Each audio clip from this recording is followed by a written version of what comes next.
It is legal to confiscate private property without compensation, i.e. firearms. What other parts of the Bill of Rights do you believe are expendable?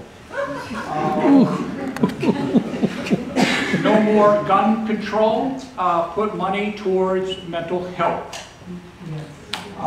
When you took the oath of office to support people, oh, you clap. Oh, you're I'm getting all confused. When you took the oath of office to support and defend the Constitution of America against all enemies, do you think that voting against anything that supports the Second Amendment should be an act of treason against the Constitution? The Second Amendment is one that you are sworn to uphold. And I believe that is it as far as firearms, and I would simply suggest that with some of the tragedies that have occurred in our nation, it is clear that firearms and issues relative to them will be taken up by the Congress. It is impossible to predict 3 days into the Congress what form that will take and what the bills in the House and Senate might or might not look like. But I do have a record on the issue. There have been 2 significant votes on firearms during my tenure in Congress, and certainly would advise you as to what they were and what I did. The first was the Brady bill that was strongly supported by local law enforcement officials that requires a background check for those who purchase firearms.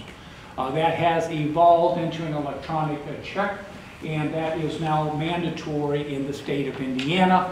I voted for the bill. There was also a bill in 1996 to essentially prohibit the sale, distribution, or transfer of automatic weapons and to limit the amount of ammunition in magazines to 10, and I voted for that legislation. It was in effect in this country for a 10-year period of time. It lapsed because it was not reauthorized.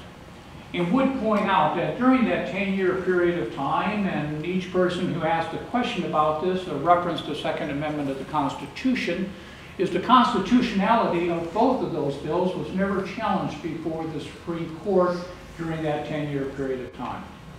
One of the individuals also raised a very important point about mental health. And it mentioned that a couple of different forms that within my own family, and I think many people here, there have been circumstances where people would go in for treatment, there would be assistance provided. But there is such a stigma, if you would, in society that there is something shameful about admitting that you have a problem. I told the person in my family very close to me that, listen, this is simply part of your body. This is an issue that hopefully can be dealt with. But felt it was so shameful she would not go in for help. We collectively, as a society, have to change that mindset and to make sure all of our fellow citizens know that, listen, we're all in this together.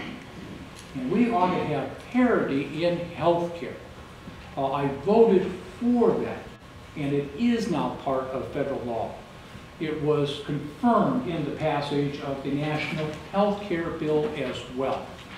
And I certainly would hope that if you would, a positive outcome of some of these tragedies is people being more serious about ensuring that there is true parity as far as the delivery of mental health care in this country as there should be.